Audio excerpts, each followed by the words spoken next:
In today's video, we are going to show you how to make Google your default search engine in Mozilla Firefox so that when you search from the address bar or the search box, your results will automatically come from Google. Let's begin. Now, the first thing that you need to do is open Mozilla Firefox on your computer and make sure you are connected to the internet. On the top right corner where you can see the three horizontal lines, also known as the menu, I want you to click on it and go to the settings.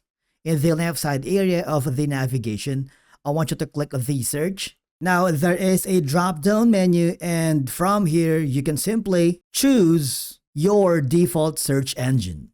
Right now, the default is Perplexity, and if you wanted to use Google, all you have to do is choose the first option. Now, anytime you type a search directly into the address bar or a search box, Firefox will use Google automatically. And basically, that's how you make Google the default search engine in Mozilla Firefox. Thank you so much for watching. We will see you again in the next video.